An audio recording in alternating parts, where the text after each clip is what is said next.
kootiin dabalame darbaa iddoon isaanii akka irraa kanatti kolfaaf abdiin kan guutaman hin turre. Qaawwii godaannisii hirruun baroota utuu ati jireenya kootiin dabalamin darban uumaman sun hunduu dhufaatii kee booda mul'achaa hin jiran. Kafana taatee rakkoo koo dhoksuuf, gaaddisa taatee gubaan irraa dhorkuuf, hamilee taatee milkaa'ina koo harkaan na qabsiisuuf tattaaffii ati gootu hunduu humna jaalalaa na barsiisaniiru. Gammachuun koo, maddi kolfaaf hamilee koo bakka aniitii aduu abdii egeree kootii argu si ta'eera. Gammachuuf gadda keessatti, qabaachuu dhabuuf keessatti imala koo hundaa si waliin imaluuf kunoo waadaa siif seenuufa.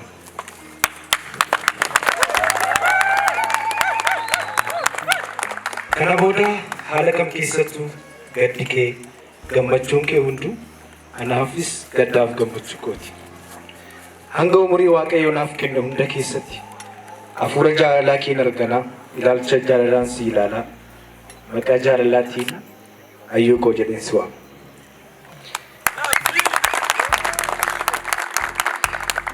Daa'imman akka kee amala gaarii qaban, akka kee bareedanii fi akka kee beektota ta'an si waliin argachuu na bu'a.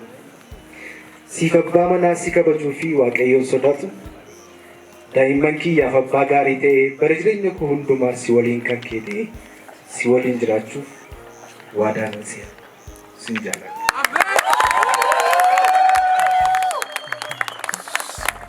Kennaa qaalii sadarkaa fi qilleensaa akkaataan hedduutu jiru. Isaan garuu uffataa fi eeguun koo akka lolaa rooba ganaatti mul'atanii darbu.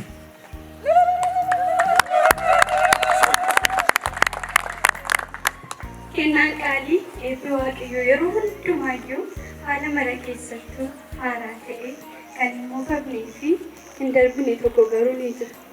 Innis jaalala. Jaalalli ammoo bakka itti boqotan, gaaddisa itti haara galfatanii fi gaachana ittiin of eegan ta'uusaa sirraa baradheera.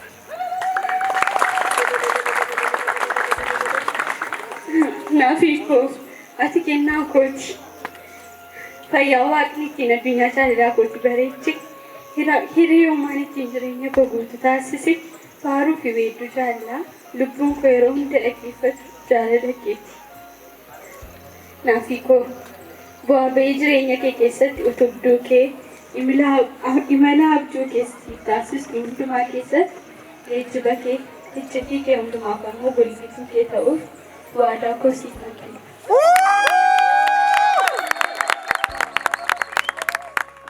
Waadaan koo kabajaa fi jaalala Waaqa anaaf kennitu siifis kennaa. Si waliin daa'imman akka kee jaalalaa fi kabajaan beekan horuudha. Hanga hafuurri ishee dhumaatutti si waliin ta'u, hanga dulluma keenyaatti si cina jiraatu hawwii koo. Si jaalladha hawwii koo.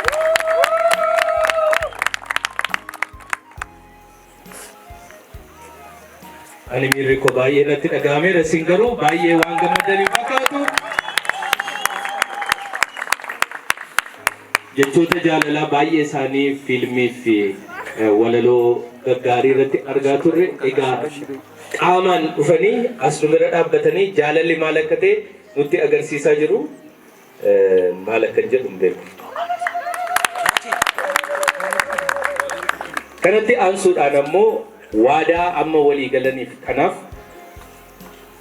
fakkeenya akka ta'uufiif jireenya isaaniitiif bultoo isaaniitiif immoo milikkita guddaa akka ta'uuf qubeelaa gaa'ela isaanii yeroo isaan waliif godhan kan itti ilaalluudha. Jalqaba irratti ayyaantuun qubeelaa qopheeffatte gara quba Dr. Naafiyaaditti waadaa isheettiin seente. Akkuma isin argaa jirtan ayyaantuun qubeelaa gaa'ela isheetiif fakkeenya ta'ee milikkita harka ishee irratti ta'uu danda'u. Akkasumas harka Dr. Naafiyaad irratti yeroo ammaa kana waadaa ishee seenaa jirti. Hamileen garuu baay'ee xiqqaadha. Hamilee baay'ee xiqqeessaa jiru.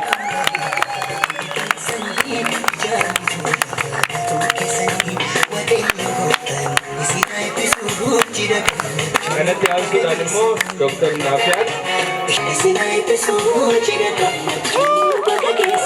أرجعني قبيلة سا يروح مكانه دكتور نافع دمو قبيلة دائلة سادي كتير أگر سيفتو تاجو أرجع أيام تورت هاي جرا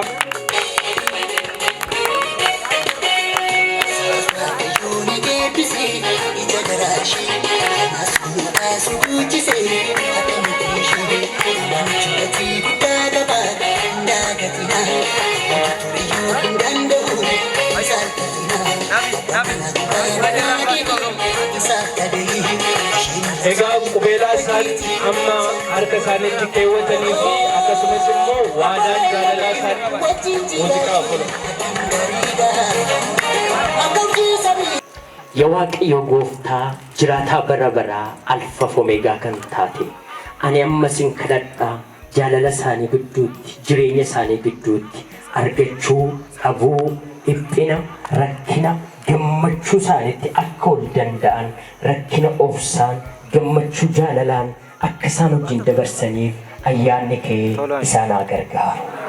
Humni kee inni gargaaruu danda'u sun abboota keenya gargaaraa kan ture har'as obboleewwan koo ayyaana keetiin akka dhoksituuf humni gargaarsa kee isaan wajjin haa ta'u. Bara isaanii guutuu gammachuudhaan haa jiraatan. Nagaadhaan haa jiraatan.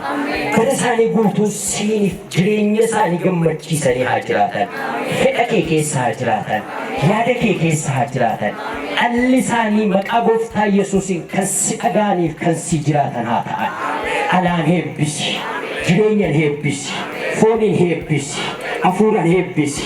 Lafa isaan deeman hundumatti ati isaan gargaari. Waan gootu hundumaaf ani isin galateeffadha. Barri kana boodaa bara heebba isaanii haa ta'uuf. Bara itti kakuun isaanii deebii argatu haa ta'uuf. Bara itti gammadanii jiraatan haa ta'uuf. Waan gootu hundumaaf galanni siif haa ta'u. Sagantaa amma jalqabe kana hamma jalqabe hamma xumurutti ati ayyaana keetti saba kana gargaari. Karaa isaan deemanirra wajjiniin ta'i. Eegumsa keetiin isaan eegi. Ayyaana keetiin isaan dhoksi. Waan gootu hundumaaf galanni siif haa ta'u. Maqaa isa jaalatte Yesuus Kiristoosiin. Ameen. Obboleessa keenya Xilaahun Waaqayyo si eebbisu siin jenna. Egaa baay'een keessanii maali mucaa dhoksitee irraa saaqi malee jechaa turtanii nuti ammoo hanganni waadaa seenutti hanganni qubeelaa harka isheerra kaa'u hanga Waaqayyoon kadhatamuufitti dhokattee ateessu kana booddee haadha manaasaa taatee officially declared.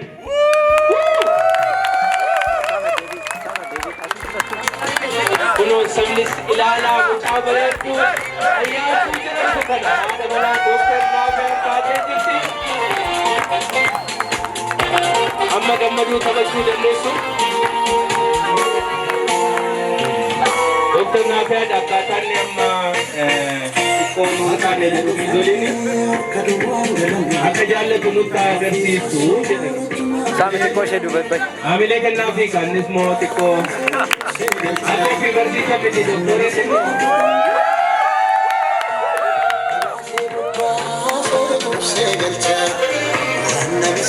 Gammadanii taphachuu dandeessu amma. Ambaraalee sabira dhufee ambaraalee baay'eela ambaraalee sannatisa madaalee kumatus ambaraalee sabira dhufee ambaraalee baay'eela ambaraalee sannatisa madaalee kumatus yaadii kumatamu wayakee hindhamu walqixamu teessa haala sisireessa warri gammadan qofti seera hindhamu walqixamu teessa haala sisireessa.